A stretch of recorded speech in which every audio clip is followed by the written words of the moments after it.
can hear, there's quite a bit of stuff in here.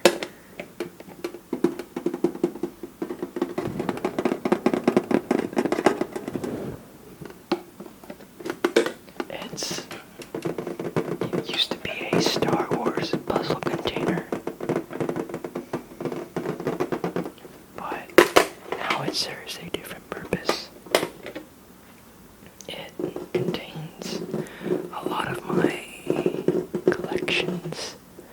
I'm the hoarding type of guy, and I have hoarded so many useless things throughout my life. And pretty soon, I'm gonna have to give up a lot of this stuff, which thankfully I don't really have a big attachment to. But sooner or later, we're gonna be moving, and I'm gonna have to give up a bunch of it. So I'm gonna be making this video and maybe a bit more like this about some of my collection. I'll try to get through as much as I can. I have a lot, and this video is probably only going to cover very little of it. But yeah, I want to go back to something I can remember, because I'll have to give all this stuff away eventually.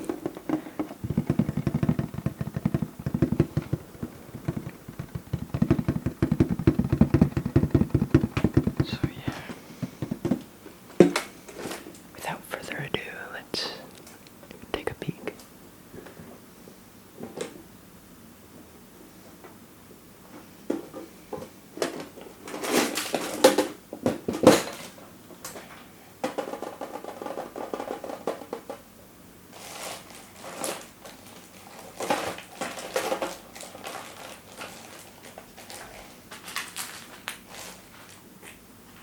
First up is this Russian coin.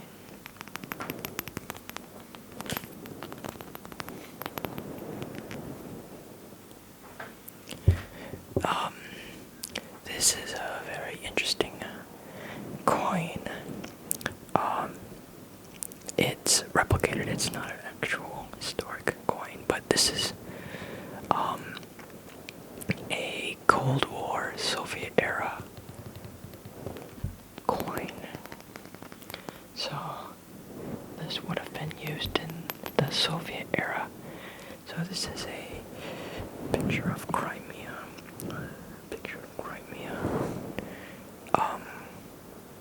Yeah, and it has a bunch of Russian on it. Probably all the places here. On the other side, this is actually the main side, you have a bunch of iconic Russian symbols, and also the dates, 1941 to 1945. Those were significant dates in Soviet history. That was the beginning to the end of the Second World War, in which the Soviets won against the Nazi regime.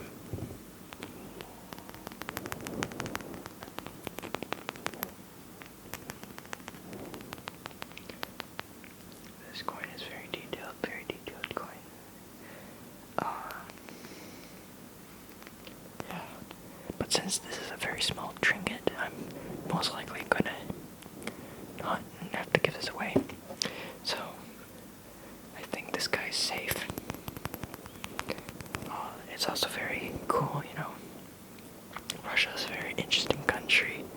I'd love to visit it someday. And next up, we have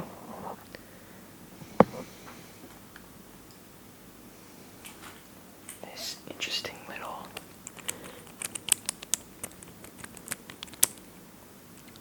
thing that we have. The cool thing that this thing can do is morph into different shapes. This is like a fidget toy, kind of. So you can morph it to this shape. You can close it to a cube, and then you can unbox it. And then the cycle repeats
just kept it in storage. So that would have been like 2017. 2017.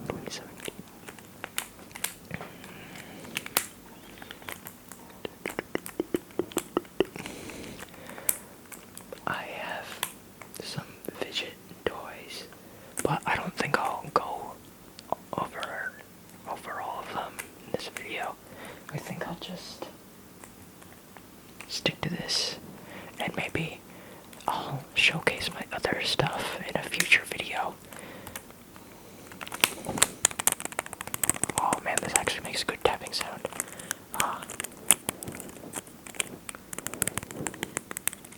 Should have been tapping this the entire time. Don't worry, I'll make up for it with this session.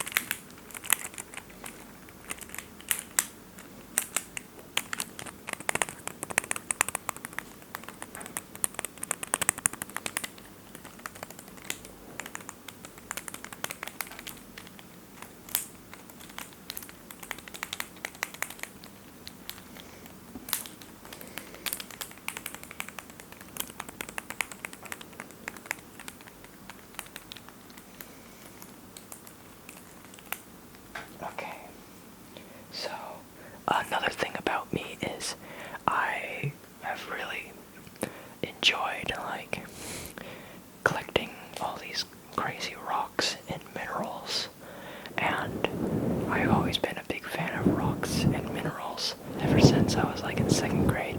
They've just been so fascinating, and I've studied them a little bit, and I've gone out of my way to collect a few. But also I've collected quite a few fake, like fake plastic ones too that really pleased my eye.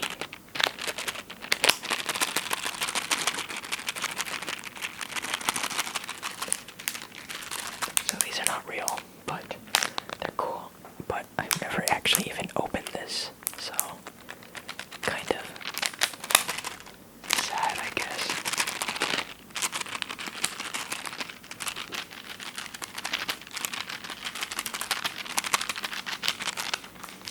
But that's not it.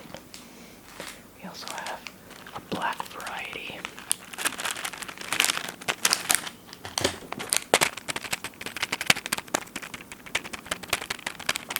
Oh wait, we've got more. We've got a blue variety. All of these never opened. Sadly. I was thinking of making this into like a game or something, because I've enjoyed making games, but I've never really gotten a game idea involving this. We've got a gold edition. We've got silver edition. This should be like a mining game or something. We've got... I have no idea what this would represent, but some sort of gem.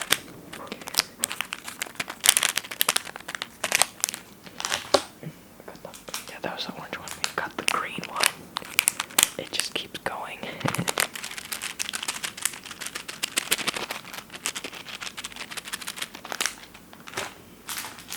We've got silverish titanium, I guess. This is more like metal titanium. Something around that. Something like that. Got the yellow one. Yellow one. And then we've got the white one. This would be like diamonds or something. And then we've got the ruby red one. And that's about it. So I've got quite a few. How many in total? 1, 2, 3, 4, 5, 6, 7, 8. 1, 2, 3,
was kind of random.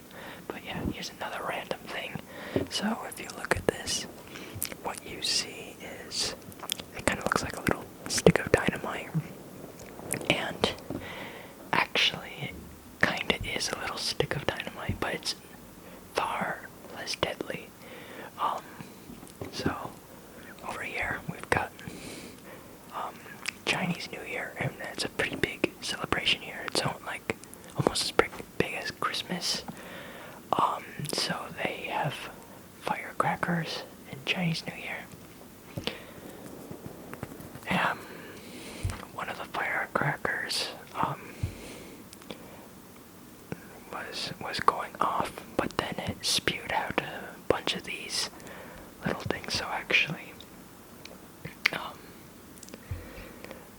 the firecracker would have like a bunch of these lined up, kind of like a machine gun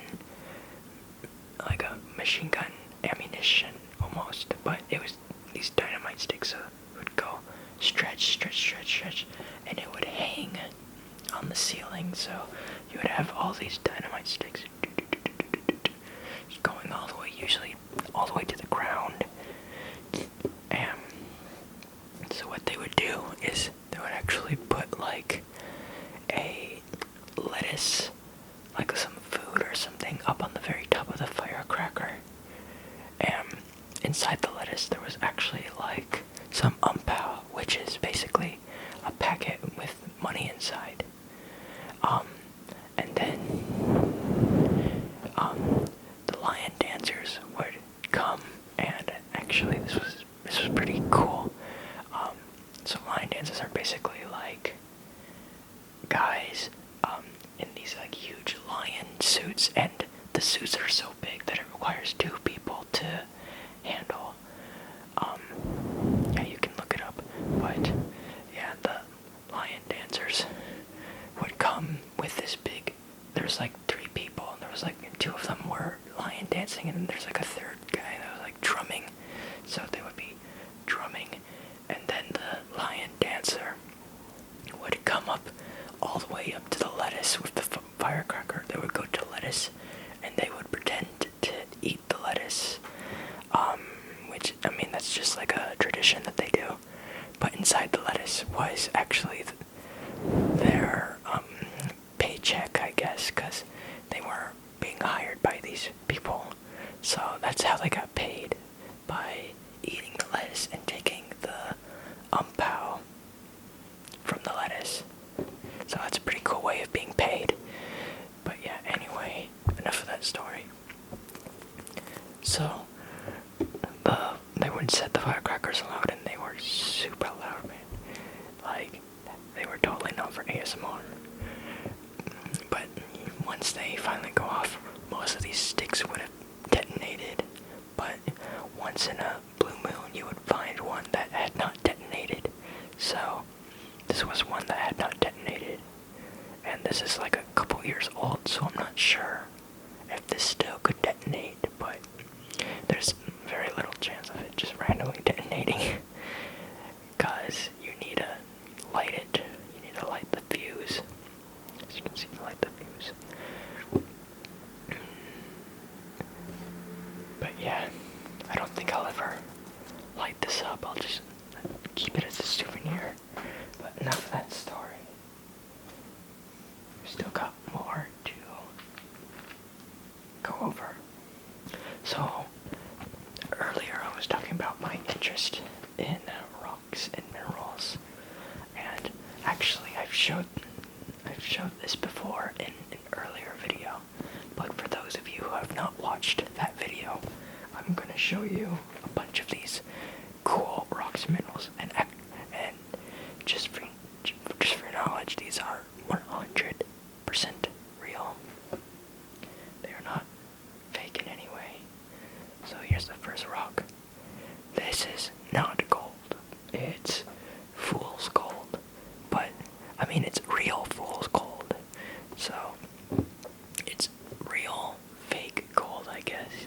But this is not even a metal, though. This is like a crystal. And you can see it's pretty shiny. I don't know if you can see the shininess. Not really from this angle. But yeah. It's shiny and it's not gold, it's a crystal. It's very cool. It's very interesting to study. You can kind of see like little shards stuff. There's like a little hole here. I don't know exactly what this is called chemically, but yeah, it's pretty cool. It's much less valuable than real gold, but I still love it.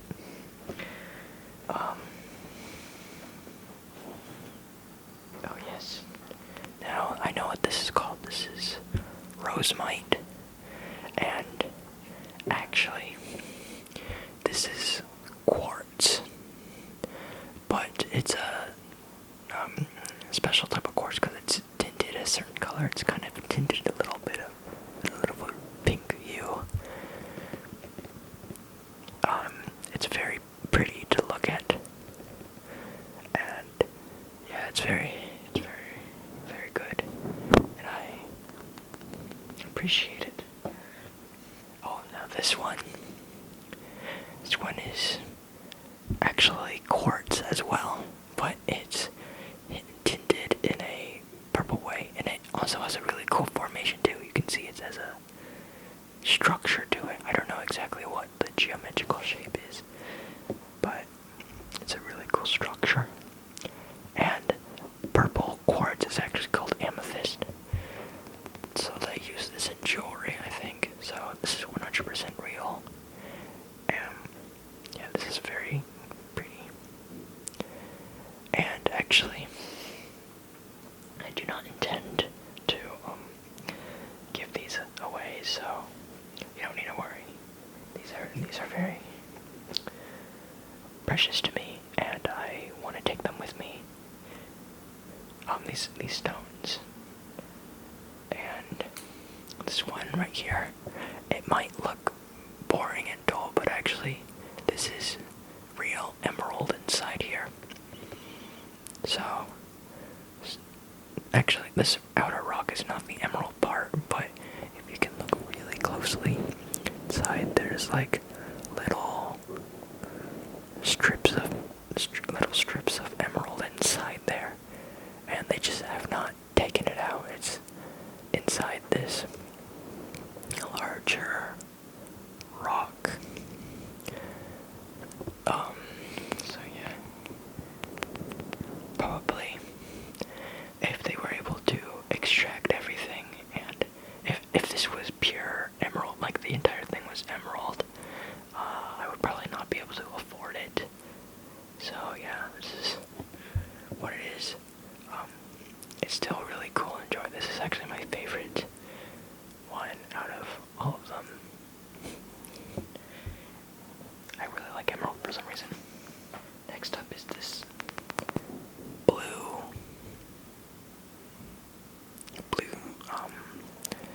crystal rock. I actually don't really remember what this is. Which kind of sucks. But yeah, this is really, really beautiful. I really like this. You can see the little layers on there, which probably means this is a sedimentary rock or something, because the sediment would have like built up over time.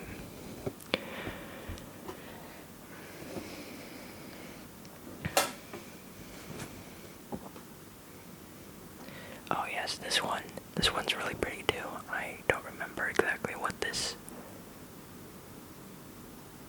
one is too, sadly. This one is quite cool too. It also has like white patches, and I think that's like limestone.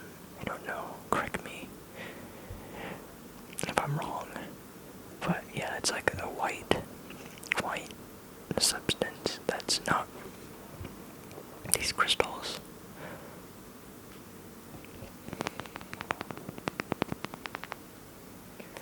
So yeah, those are really fun.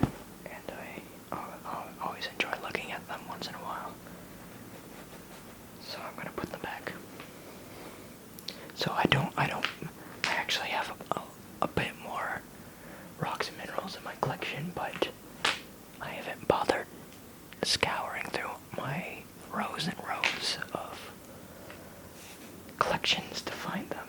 I just found these because they were like the easiest to get.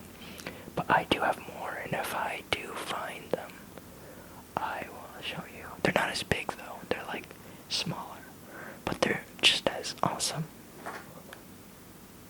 Next up, I think I've also showed this one too in a previous video.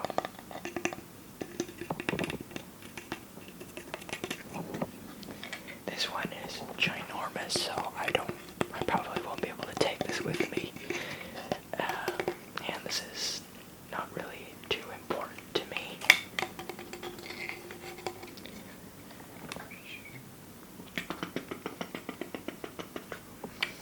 I really enjoy the mechanism though. You can also put this over your shoulder, but this is actually pretty tight for some reason. Oh wait, actually no. What happened is this was the original one, and it was way too small, so I think Dad or my brother added this one, which is much bigger, but I can't put it on because I've got headphones. But yeah, the mechanism is really cool. So you put the rubber band here, then you take it here, and as you can see, when you pull the trigger, the rubber band will push this forward, but it can only push it one segment. Once it goes a certain distance, then something in here stops it from going any further. And then when you release the trigger, it just pushes it a bit further, like whatever's in here gets released, so you can take it down another segment too. So half a segment, half a segment, half a segment, half a segment, which makes a whole one. So you can fire multiple rounds. You can put one here, put one here. You can even put one here. You can have up to like 3 or 4 rounds in there. And so this is kind of like a semi-automatic rifle. So you can go boom, boom, boom. The one downside to this though is that the rubber band needs to be extra big because this is extremely long distance, and you can risk, if you use a normal rubber band, you risk like breaking it trying to load it, which is annoying, but that's the only downside to this. So yeah, this can be used to win your next battle against your enemy.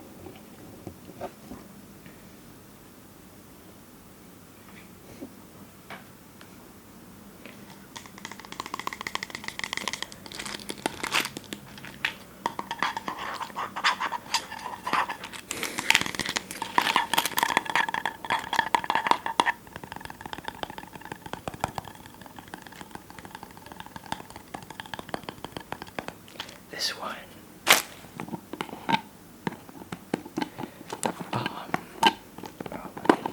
let me do some ASMR before I give you the story. I've been doing too much talking, so I'm going to do some more tapping before I do more talking.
with from the Malaysian ringgit. So these are not like U.S. coins or Canadian coins or German, British coins. These are Malaysian coins. But the thing that sets it apart is that these are 1-cent coins. And I've got a lot of them. And basically, if you don't know about Malaysian currency, they stopped producing 1 cent, like in 2013, 2014. They just cut it off because, like, inflation and stuff had gotten pretty bad. So, at one point, they just stopped manufacturing it. And to this day, the lowest amount you can have is a 5-cent coin that they still produce. So, actually, the reason why I have so many of these 1-cent coins is back when I was like a little kid, maybe like 5 or 6 or something, we had this camel with this bank or something, and there was like it was like locked or something with this key, I guess, or maybe we used a coin or something, but whatever it was like locked, and like it was a bit difficult to open. So me being a silly 6-year-old put in tons of these coins, like all kinds of coins. It didn't matter what they were, and this was before 1-cent coins were stopped being manufactured. So I put in tons of 1-cent coins too, and what happened is that I was unable to open it up, so I just set it, and for years and years, what happened is those coins just sat there in the camel, and we've used the camel and stuff, but we've never opened it until like a few months ago. And then when we opened it, we realized that the coins were actually like a time capsule from 10 years ago. So yeah, we separated all the 1-cent coins because those are pretty rare nowadays. So yeah, tons of 1-cent coins. It would be cool if I could figure out a way to mail these to like some of my fans, but I don't really know how to do that. And yeah, it's just too complicated. So sadly, I don't think anyone will get these coins. But yeah, it's pretty cool. This one was manufactured in 2006, which actually in the coin world isn't that old. But I had a few coins that were manufactured like in the 90s. But yeah, I looked in here and there was no coins later than 2010 or 2011 or something. So when we put all the coins in here, like that was it. No more coins were added. So that was a cool story. I've got one more thing, but I'll go quick because we're running over time.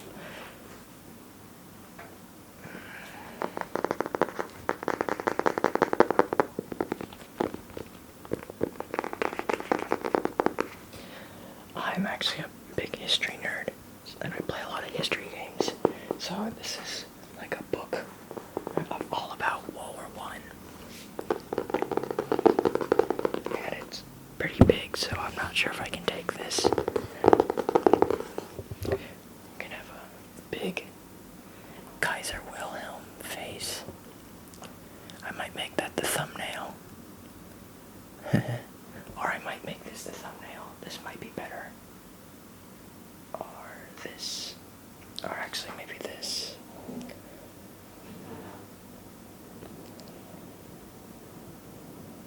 Yeah, something like that. I might make as the thumbnail. But yes. I will read you a page.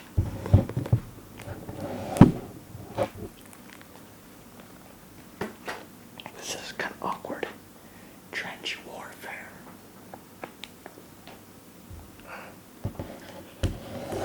Alright, I'm just gonna do this because it's easier. Sorry you won't see my face for a while. It is a wild. This is so awkward. I'm sorry. I don't know if I can read a book. It's huge. It is a wild scene. Filth and rubbish everywhere. Graves built into the defenses. Troops of enormous rats. It's not really ASMR friendly, but yeah, war is brutal. The trench warfare in World War I was pretty bad. Like, the sanitary conditions were terrible. Luckily, we don't live in those days anymore. But who knows, there could be another world war soon, but let's just pray that we don't have that. The next one, the Brusilov offense. As you can see, the Russians were trying to make a counterattack because they were losing to the Germans. So they actually they took a part of Austria-Hungary, so they decided to push in further. So they actually pushed in a little bit, and they were actually quite successful in this war. They were able to humiliate Austria-Hungary and force the Germans, I think, to divert resources over to Russia because of this incursion. But ultimately, in the end of the war, the Russians lost because there was a big revolution and the communists took over.